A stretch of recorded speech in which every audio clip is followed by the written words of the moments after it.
Hi hello ನಮಸ್ಕಾರ ಸ್ನೇಹಿತರೆ. ಕೊನೆಗೂ ಕೂಡ ಇಲ್ಲಿ ಚಾನ್ಸ್ಗೆ ಅಮ್ಮ ಬದುಕಿದ್ದಾರೆ ಅನ್ನೋ ಸುಳಿವು ಸಿಕ್ಕೇ ಬಿಡ್ತಾ ಅತಿ ಕಡೆ ರಾಘುವನ್ನ ಆ ಕಂಪ್ನಿಯಿಂದಾನೆ ಹೊರದಬ್ತಿದ್ದಾಳೆ ಕುತ್ತಿಗೆ ಹಿಡಿದು. ಚಾನ್ಸೇ ಹಾಕಿದ್ರೆ ಏನಾಯಿತು ಅಂತದ್ದು ಇದು ಎಲ್ಲವನ್ನ ಕೂಡ ತಿಳ್ಕೋಬೇಕು ಅಂದರೆ ಈಗಲೇ ನಮ್ಮ ಈ ಚಾನಲ್ನ ಸಬ್ಸ್ಕ್ರೈಬ್ ಮಾಡಿ, ಹಾಗೆ ಒಂದು ವಿಡಿಯೋವನ್ನು ಪೂರ್ತಿಯಾಗಿ ನೋಡೋದನ್ನು ಯಾವುದೇ ಕಾರಣಕ್ಕೂ ಕೂಡ ಮರಿಬೇಡಿ. ಇಲ್ಲಿ ಚಾನ್ಸಿ ಮೆಟ್ಲ ಮೇಲಿಂದ ನಡ್ಕೊಂಡು ಬರ್ತಿರ್ತಾರೆ. ಮಲ್ಲಿ ಅವರ ಅಮ್ಮನ ಫೋಟೋನ ಕ್ಲೀನ್ ಮಾಡ್ತಿರ್ತಾರೆ. ಅದೇ ಟೈಮಲ್ಲಿ ಅದು ಜಾರಿ ಕೆಳಗಡೆ ಬೀಳ್ತಿದ್ದಾಗೇನೆ ಕೋಪ ಬಂದಂತಹ ಚಾನ್ಸಿ ಅಮ್ಮನ ಮೇಲಿರೋ ಪ್ರೀತಿಗೆ ಮಲ್ಲಿಗೆ ಹೊಡೆಯೋಕೆ ಮುಂದಾಗ್ತಾರೆ. ಅಷ್ಟರಲ್ಲಿ ಸಂಪತ್ ಕುಮಾರ್ ಅವರು ಬಂದು ಏನು ಮಾಡ್ತಿದ್ಯಾ ಚಾನ್ಸಿ ನೀನು ಅಂದಾಗ, ಇಲ್ಲಿ ಅಮ್ಮನ ಫೋಟೋ ಇದ್ದಿದ್ದೆ ಇದು, ಅದನ್ನು ಕೂಡ ಹೊಡೆದಾಕೋಕೆ ಮುಂದಾಗ್ಬಿಟ್ಟಿದ್ಲು ಈ ಮಲ್ಲಿ ಅಂತ ಹೇಳಿದಾಗ, ಇಲ್ಲ ಸಾಹೇಬ್ರೆ ತುಂಬ ಕೊಳೆ ಆಗಿತ್ತು, ಹಾಗಾಗಿ ಕ್ಲೀನ್ ಮಾಡೋಣ, ಹಾರ ಕೂಡ ಬದಲಾಯಿಸೋಣ ಅಂತ ಹೋದೆ, ಕೈ ಚಾರಿ ಬಿದ್ದು ಅಂತ ಹೇಳ್ತಾರೆ. ಹಾಗಂದು ಮಾತ್ರಕ್ಕೆ ಈ ರೀತಿ ಎಲ್ಲ ಮಾಡೋದ? ನಿಜಕ್ಕೂ ಅವಳಿಗೆ ಫೋಟೋ ಆಗಿರೋದಕ್ಕೆ ಹಾರ ಹಾಕಿಸ್ಕೊಡೋಕೆ ಇಷ್ಟ ಇಲ್ಲ ಅನ್ಸುತ್ತೆ, ಅದಕ್ಕೋಸ್ಕರ ಈ ರೀತಿ ಆಗಿರಬಹುದಲ್ವಾ? ನಿಜವಾಗ್ಲೂ ಕೂಡ ಈ ರೀತಿ ಎಲ್ಲ ನನ್ನ ಸೊಸೆಗೆ ಫೋಟೋ ಹಾಕೋದು ಅವಳಿಗೆ ಫೋಟೋಗೆ ಹಾರ ಹಾಕೋದು ನಂಗೆ ಇಷ್ಟ ಆಗೋದಿಲ್ಲ ಅಂತ ಹೇಳ್ತಾರೆ. ಏನು ಮಾತಾಡ್ತಿದ್ಯಾ ತಾತ ನೀನು ಅಂತ ಚಾನ್ಸಿ ಕೇಳಿದಕ್ಕೆ, ಹೌದು ಬದುಕಿರೋ ನೀನು ನಮಗೆ ಯಾಕೆ ಫೋಟೋ ಹಾಕಬೇಕು ಅಂತ ಹೇಳಿದ ತಕ್ಷಣ ಚಾನ್ಸಿಗೆ ಶಾಕ್ ಆಗಿಬಿಡುತ್ತೆ. ಅಷ್ಟರಲ್ಲಿ ತುಳಸಿ ಫ್ಯಾಮಿಲಿ ಎಲ್ಲರೂ ಕೂಡ ಅಲ್ಲಿಗೆ ಬರ್ತಾರೆ. ಈ ಕಡೆ ತುಳಸಿ ಅವರಂತೂ ಶಾಕ್ ಆಗಿದ್ದಾರೆ.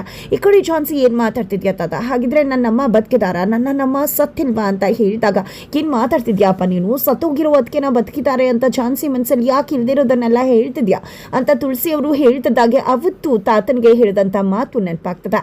ಅವತ್ತು ತುಳಸಿ ಅವರು ಸಮಾಧಿ ಹತ್ರಕ್ಕೆ ಸ್ಮಶಾನದ ಹತ್ರಕ್ಕೆ ಕರ್ಸ್ಕೊಂಡಿದ್ರು. ಇಲ್ಲಿ ಸಂಪತ್ ಕುಮಾರ್ ಅವನ್ನ ಕರ್ಸ್ಕೊಂಡಿದ್ದೆ, ನಿನಗೆ ಎಚ್ಚರಿಕೆ ಕೊಡಬೇಕು ಅಂತಾನೆ ಇಲ್ಲ ಕರ್ಸ್ಕೊಂಡಿರೋದು, ಇನ್ನೊಂದು ಮುಂದೆ ಏನಾದ್ರು ನಿನ್ನನ್ನು ಫಾಲೋ ಮಾಡೋಕೆ ಅಂತ ನೋಡಿದ್ರೆ ಖಂಡಿತವಾಗ್ಲೂ ನಿನ್ನ ಸೊಸೆ ಬದುಕಿರುವುದಿಲ್ಲ ಅಂತ ಹೇಳಿ ಎಚ್ಚರಿಸಿದ್ರು. ಹಾಗಾಗಿ ಈಗ ನೆನಪು ಮಾಡ್ಕೊಂಡಂತಹ ಸಂಪತ್ ಕುಮಾರ್ ಅವರು, ಅದು ಹಾಗಲ್ಲ ಚಾನ್ಸಿ, ಅವಳು ಮನಸ್ಸಲ್ಲೇ ಅಚ್ಚಳಿದ ಉಳ್ಕೊಂಡಿದ್ದಾಳಲ್ವಾ, ಅದಕ್ಕೋಸ್ಕರ ಆ ರೀತಿ ಹೇಳಿದೆ ಅಂದಾಗ, ಆ ರೀತಿ ಹೇಳಿದೆ ಅಂದ ಮಾತ್ರಕ್ಕೆ ನಾನು ಫೋಟೋ ತೆಗಿಯೋಕ್ಕಾಗುತ್ತಾ ತಾತ? ಮನಸ್ಸಲ್ಲಿ ಅಮ್ಮ ಬದುಕಿರ್ಬೋದು, ಜೀವಂತವಾಗಿರ್ಬೋದು, ಆಕೆ ನೆನಪುಗಳು ನಮಗೆ ಜೀವಂತವಾಗಿರ್ಬೋದು, ಆದರೆ ಆಕೆ ನಿಜವಾಗ್ಲೂ ಬದುಕಿಲ್ಲ ಅಲ್ವಾ ಅಂತ ಹೇಳಿ ಚಾನ್ಸಿ ಹೇಳಿದಾಗ, ಇಲ್ಲ ನನ್ನ ಸೊಸೆ ನಿನ್ನ ಪಾಲಿಗೆ ಸತ್ತು ಹೋಗಿರ್ಬೋದು, ಆದರೆ ನನ್ನ ಪಾಲಿಗೆ ಯಾವತ್ತೂ ಕೂಡ ನನ್ನ ತಂಗಿ ಮಗಳು ಬದುಕಿದ್ದಾಳೆ, ಹಾಗಾಗಿ ನಾನು ಯಾವತ್ತೂ ಇನ್ನು ಅವಳಿಗೆ ಆಹಾರ ಹಾಕೋದಕ್ಕೆ ಇಷ್ಟಪಡುವುದಿಲ್ಲ, ಇನ್ನು ಮುಂದೆ ಇವಳ ಫೋಟೋ ಇಲ್ಲಿ ಕೂಡ್ತು ಅಂತ ಸಂಪತ್ ಕುಮಾರ್ ಅವರು ಹೇಳ್ತಾರೆ. ನಂತರ ಇಲ್ಲಿ ಮಲ್ಲಿಗೆ, ಸರಿ ಆಯಿತು ಬಿಡು ಮಲ್ಲಿ, ಇದನ್ನು ನನ್ನ ರೂಮಲ್ಲಿ ತಂದು ಹಾಕು, ಇನ್ನು ಮುಂದೆ ನನ್ನಮ್ಮ ನನ್ನ ಜೊತೆಯಾಗಿ ಇರ್ತಾರೆ ಅಂತ ಹೇಳ್ತಾರೆ. ಮೊಮ್ಮಕ್ಕಳಿಗೆ ಸತ್ಯ ಹೇಳಬೇಕು ಅಂತ ಹೇಳಿ ತಾತ ಅಂದ್ಕೊಂಡ್ರು ಕೂಡ ತುಳಸಿಯ ಭಯದಿಂದ ನಿಜಕ್ಕೂ ಕೂಡ ಇಲ್ಲಿ ಸಂಪತ್ ಕುಮಾರ್ ಅವ್ರಿಗೆ ಸತ್ಯವನ್ನು ಹೇಳೋಕೆ ಸಾಧ್ಯ ಆಗುವುದಿಲ್ಲ. ಇತ್ತ ಕಡೆ ರಾಕು ತಂಗಿಗೆ ಸಂಗೀತಾಗೆ ಅಮ್ಮ ಹೊಡಿತಿದ್ದಾಗ ಅದನ್ನು ಬಂದು ತಡೀತಾರೆ. ನಿಮ್ಮ ಮಗಳ ಮೇಲೆ ನಮಗೆ ನಂಬಿಕೆ ಇಲ್ವಾ, ಯಾಕೆ ಚಿಕ್ಕಮ್ಮ ಈ ರೀತಿ ಮಾಡ್ತಿದ್ರ? ಸಂಗೀತನ ಮೇಲೆ ನನಗೆ ನಂಬಿಕೆ ಇದೆ, ಆಕೆ ಪಾರ್ಕಿಗೆ ಹೋಗಿರ್ಬೋದು, ಬಟ್ ಹೋಗಿರೋ ಉದ್ದೇಶ ಬೇರೆ ಇರಬಹುದಲ್ವಾ, ಅದನ್ನ ಹಿಂದೆ ಮುಂದೆ ನೋಡ್ತಾ ಈ ರೀತಿ ಮಾಡೋದು ಎಷ್ಟು ಸರಿ ಅಂತ ಪ್ರಶ್ನೆ ಮಾಡ್ತಾರೆ. ಈ ಕಡೆ ಸಂಗೀತ ಬಂದು ಅಣ್ಣನ ಅಪ್ಕೋತಾಳೆ. ನೋಡು ಸಂಗೀತ, ಪಕ್ಕದ ಮನೆಯವರು ನಿನ್ನ ಪಾರ್ಕಲ್ಲಿ ನೋಡಿದ್ದು ನಿಜ ಆಗಿದ್ರೆ, ನೀನು ಪಾರ್ಕಲ್ಲಿ ಇದೆಯಾ ಅಂದಾಗ, ಹೌದು ಅಣ್ಣ ಪಾರ್ಕಲ್ಲಿದೆ, ಆದರೆ ಯಾಕಿದೆ, ಏನು ಮಾಡ್ತಿದ್ದೆ ಅಂತ ಹೇಳಿಲ್ವ, ಒಬ್ಬಳೇ ಕೂತಿದ್ದೆ ನಾನು, ಅಳ್ತಾ ಇದ್ದ ಅಂದಾಗ, ಯಾಕೆ ಅಳ್ತಿದ್ದೆ ನೀನು ಅಂತ ಹೇಳಿದಾಗ, ಅದು ನೀನು ಫೀಸ್ ಕಟ್ಟೋಕ್ಕೆ ಇವತ್ತು ದುಡ್ಡು ಕೊನೆ ದಿನ ಅಂದರೂ ಕೂಡ ಕೊಡೋಕ್ಕಾಗಲಿಲ್ವಲ್ಲ, ಹಾಸ್ಪಿಟಲ್ ಬಿಲ್ ಕಟ್ಟಬೇಕಾಯ್ತಲ್ಲ, ಇವತ್ತು ಎಲ್ಲರ ಮುಂದೆ ನನ್ನ ಎದ್ದು ನಿಲ್ಲಿಸಿದ್ರು, ಅದಕ್ಕೋಸ್ಕರ ಸ್ವಲ್ಪ ಬೇಜಾರ ಆಯಿತು, ಅದಕ್ಕೋಸ್ಕರ ಅಂದಾಗ, ಅಯ್ಯೋ ಅದಕ್ಕೋಸ್ಕರ ಹತ್ಕೊಂಡು ಕುತ್ಕೋತಾರ, ನೀನು ಏನು ಯೋಚನೆ ಮಾಡಬೇಡ, ನಾಳೆ ಒಳಗೆ ನಾನು ನಿನಗೆ ದುಡ್ಡನ್ನು ರೆಡಿ ಮಾಡ್ತೀನಿ, ಫೈನ್ ಕಟ್ಟೆ ದುಡ್ಡು ಕಟ್ಟುವಂತೆ ಅಂತ ಹೇಳಿ ಇಲ್ಲಿ ರಾಘು ಹೇಳ್ತಾರೆ. ಇಲ್ಲಿ ಎಲ್ಲರೂ ಕೂಡ ರಾಘುಗೆ ಎಷ್ಟು ಕಷ್ಟ ಆಗ್ಬೋದು ಅಂತ ಯೋಚನೆ ಮಾಡಿದಾಗ, ಯಾರು ನನ್ನ ಕಷ್ಟದ ಬಗ್ಗೆ ಏನು ಯೋಚನೆ ಮಾಡಬೇಡಿ, ಎಲ್ಲವನ್ನ ಕೂಡ ನಾನು ಹ್ಯಾಂಡಲ್ ಮಾಡ್ತೀನಿ ಅಂತ ಹೇಳಿ ರಾಘು ಹೇಳ್ತಾರೆ.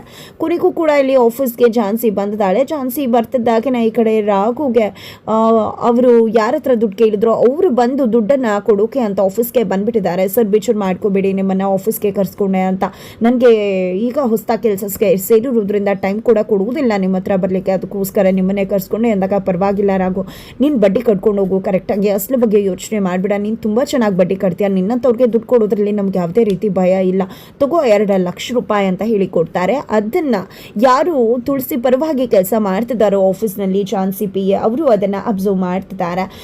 ಅಕೌಂಟೆಂಟ್ ಅಬ್ಸರ್ವ್ ಮಾಡಿದ್ದೆ ಈ ಕಡೆ ರಾಘು ಹತ್ರ ಒಂದು ಸೈನ್ ಹಾಕಿಸ್ಕೋತಾರೆ, ದುಡ್ಡು ಕೊಟ್ಟವರು ವಾಸುವಣ್ಣ ಅನ್ನೋರು, ನಂತರ ದುಡ್ಡು ಕೊಟ್ಟು ಹೋಗ್ತಾರೆ. ನಂತರ ಈ ಕಡೆ ರಾಘು ಬರ್ತಾರೆ. ರಾಘು ಚಾನ್ಸಿ ಹತ್ರ ಬಂದ, ಮೇಡಮ್ ನಿಮ್ಗೆ ಏನಾದ್ರು ಕಾಫಿ ಟೀ ಏನಾದರೂ ಮಾಡಿಕೊಡ್ಲಾ ಅಂದಾಗ, ನನಗೇನು ಕೂಡ ಬೇಡ ಅಂತ ಹೇಳ್ತಾರೆ. ಪ್ಲೀಸ್ ಮೇಡಮ್ 1 ಅವರ್ ಟೈಮ್ ಕೊಟ್ಟರೆ ನಂಗೆ ಸ್ವಲ್ಪ ಕೆಲಸ ಆಗಿದೆ, ಮುಗಿಸ್ಕೊಂಡು ಬಂದುಬಿಡ್ತೀನಿ ಅಂದಾಗ, ಯಾವುದೇ ರೀತಿಯಲ್ಲೂ ಕೂಡ ನಿನಗೆ ಟೈಮ್ ಕೊಡೋಕ್ಕಾಗೋದಿಲ್ಲ, ಅವತ್ತು ನೀನು 9 to 6 ಜಾಬ್, ನಾನು 6 ಗಂಟೆ ಮೇಲೆ ಒಂದು ಕ್ಷಣ ಕೂಡ ಇರುವುದಿಲ್ಲ ಅಂತ ಕಾರ್ ನಿಲ್ಲಿಸಿ ಅರ್ಧದಲ್ಲೇ ಹೋಗ್ಬಿಟ್ಟೆ, ಇವಾಗ ಮಾತಾಡೋಕೆ ಬಂದಿದ್ಯಾ ನೀನು ಅಂತ ಹೇಳಿ ಝಾನ್ಸಿ ಪ್ರಶ್ನೆ ಮಾಡಿದಾಗ, ಅವತ್ತು ನಾನು ಆಮೇಲೆ ಕರ್ಕೊಂಡು ಹೋದೆ ಅಲ್ವಾ ನಿಮ್ಮನ್ನ ಅಂದಾಗ, ಅದೆಲ್ಲ ಇಲ್ಲ, ನನ್ನ ಆಫೀಸಲ್ಲಿ 9 to 6 ಅಲ್ಲಿ ಯಾರಿಗೂ ಕೂಡ ಬೇರೆ ವರ್ಕನ್ನು ಮಾಡೋದಕ್ಕೆ ನಾನು ಸಮಯ ಕೊಡುವುದಿಲ್ಲ ಅಂತ ಹೇಳಿ ಝಾನ್ಸಿ ಹೇಳ್ತಾರೆ.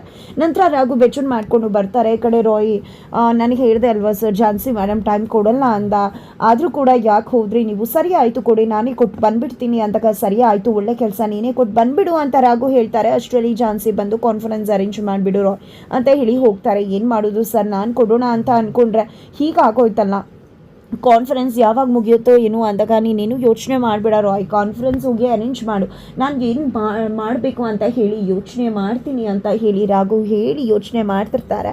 ಅಷ್ಟರಲ್ಲಿ ಅಲ್ಲಿ ಅಕೌಂಟೆಂಟ್ ಒಬ್ರಿಗೆ ದುಡ್ಡು ಕೊಡಬೇಕಾಗಿರುತ್ತೆ. ಬಿಕಾಸ್ ಇಲ್ಲಿ ಝಾನ್ಸಿ ನಮ್ಮ ಒಂದು ಬಿಲ್ಡಿಂಗಲ್ಲಿ ಕೆಲಸ ಮಾಡ್ತಿರೋರಿಗೆ ದುಡ್ಡು ಕೊಟ್ಬಿಡು, ಯಾಕೆ ಕ್ಯಾಶಲ್ಲಿ ಕೊಡಬೇಕು ಅಂದಾಗ ಅವ್ರ ಹತ್ರ ಅಕೌಂಟ್ಸ್ ಇಲ್ಲ ಅಂತಾರೆ. ಇನ್ನು ಮುಂದೆ ಬ್ಯಾಂಕ್ ಅಕೌಂಟನ್ನು ಓಪನ್ ಮಾಡಿ ಈಗ ಕ್ಯಾಶಲ್ಲೇ ಕೊಟ್ಬಿಡಿ ಅಂತ ಹೇಳಿ ಕೊಟ್ಬಿಡಿ ಅಂತ ಹೇಳಿದ್ರಿಂದ ಆಕೆ 18 ಲಕ್ಷನ ಒಬ್ಬ ವ್ಯಕ್ತಿ ಫೈನಾನ್ಸ್ ಅಕೌಂಟನ್ನು ಕೊಡ್ತಕ್ಕಂಥವ್ರನ್ನ ಮ್ಯಾನೇಜ್ ಮಾಡ್ತಕ್ಕಂಥವ್ರನ್ನ ಕರೆದು ಆತನಿಗೆ ದುಡ್ಡನ್ನು ಕೊಡ್ತಾರೆ. ಆತ ಹೋಗಿದ್ದ ರಾಘು ಹತ್ರ, ಸರ್ ನನಗೆ ಮೈಕೈ ನೋಯ್ತದೆ, ನೀವು ಹೋಗಿ ದುಡ್ಡು ಕೊಟ್ಟು ಬಂದುಬಿಡ್ತೀರಾ ಬಿಲ್ಡಿಂಗ್ ಹತ್ರ ಅಂದಾಗ, ಒಳ್ಳೆ ಕೆಲಸ, ನನಗೂ ಕೂಡ ಹೊರಗಡೆ ಹೋಗಬೇಕಿತ್ತು ಕೊಡಿ ಅಂತ ಹೇಳಿ ತೊಗೊಂಡು ಹೋಗ್ಬಿಡ್ತಾರೆ. ನಂತರ ಝಾನ್ಸಿ ಆಫೀಸಲ್ಲಿ ಕೆಲಸ ಮಾಡ್ತಿರೋ ಹುಡುಗಿ ತುಳಸಿ ಅವ್ರಿಗೆ ಕಾಲ್ ಮಾಡ್ತಾಳೆ. ತುಳಸಿ ಅವ್ರಿಗೆ ಕಾಲ್ ಮಾಡಿದ, ಮೇಡಮ್ ನೀವು ಹೇಳಿರೋ ರೀತಿನೇ ಮಾಡಿದ್ದೀನಿ ಅಂತ ಹೇಳಿದಾಗ, ಒಳ್ಳೆ ಕೆಲಸ ಮಾಡಿದ್ಯಾ, ಇದೇ ರೀತಿ ನಾನು ಹೇಳಿದಾಗೆಲ್ಲ ಮಾಡ್ತಿರೋ, ನಿಮಗೆ ಒಳ್ಳೆ ಪೋಸ್ಟ್ ಕೊಡ್ತೀನಿ ಅಂತ ತುಳಸಿ ಅವರು ಹೇಳ್ತಾರೆ. ನಂತರ ಇಲ್ಲಿ ರಾಘು ಕಾರ್ ತೊಗೊಂಡು ಹೋಗ್ತಾರೆ, ಅವರ ಒಂದು ತಂಗಿಗೂ ಹೋಗಿ ದುಡ್ಡನ್ನು ಕೊಡ್ತಾರೆ. ನಂತರ ಅಲ್ಲೂ ಕೂಡ ಬಿಲ್ಡಿಂಗ್ ಹೋಗಿ ದುಡ್ಡು ಕೊಟ್ಟು ವಾಪಸ್ ಬರ್ತಿದ್ದಾಗ ಈ ಕಡೆ ಒಂದು ದೊಡ್ಡ ಬ್ಲಂಡರೇ ಆಗಿಬಿಡಿದೆ. ಬಿಕಾಸ್ ಇಲ್ಲಿ ಝಾನ್ಸಿಗೆ ರಾಘು ಹೊರಗಡೆ ಹೋಗಿದ್ದಾನೆ ಅನ್ನೋ ವಿಷಯ ಗೊತ್ತಾಗಿದೆ.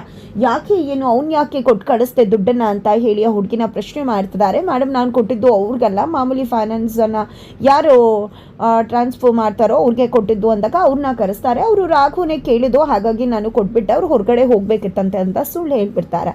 ಈ ಕಡೆ ರಾಘು ಬರ್ತಿದ್ದಾಗೆ ಪ್ರಶ್ನೆ ಮಾಡ್ತಾರೆ, ಹೇಗೆ ಹೋಗಿದ್ದೆ ನೀನು, ಇದಾ ನಿನ್ನ ಕೆಲಸ ಹಾಗೆ ಹೀಗೆ ಅಂತ ಝಾನ್ಸಿ ಪ್ರಶ್ನೆ ಮಾಡ್ತಿದ್ದಾರೆ.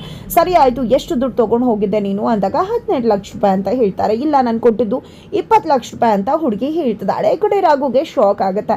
ನಿಜಕ್ಕೂ ಕೂಡ 2 ಲಕ್ಷ ರೂಪಾಯಿನ ಅವ್ರ ತಂಗಿ ಕೊಟ್ಟಿದ್ದಾರೆ ಅನ್ನೋ ರೀತಿಯಲ್ಲಿ ಬಿಂಸೋಕಿ ಅಂತ ಹುಡುಗಿ ಈ ರೀತಿ ಮಾಡ್ತಿರೋದು.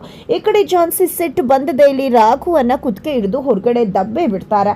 ಇತ್ತ ಕಡೆ ರಾಘುಗೆ ತುಂಬಾನೇ ಅವಮಾನ ಆಗುತ್ತೆ. ಆ ಕಡೆ ಪಲ್ಲವಿಗೆ ಅನಿತಾ ಮೇಲೆ ಡೌಟ್ ಬರ್ತದೆ. ಯಾಕಂದ್ರೆ ಅನಿತಾ ಪ್ರೀ ಪ್ಲಾನ್ಡ್ ಆಗಿ ನಮ್ಮನ್ನ ಇಲ್ಲಿಗೆ ಕರೆಸ್ಕೊಂಡ್ಲ, ಅವ್ರ ತಂದೆನ ಕೆಳಗಡೆ ಬೀಳ್ಸದ್ಲ ಅನ್ನೋ ಅನುಮಾನ ಪಲ್ಲವಿಗೆ ಜಾಸ್ತಿ ಆಗಿದೆ. ಹಾಗಾಗಿ ಮಿಥುನ್ ಹತ್ರ ಹೇಳ್ಕೋಬೇಕು ಅನ್ಕೋತಾಳೆ, ಬಟ್ ಹೇಳುವುದಿಲ್ಲ.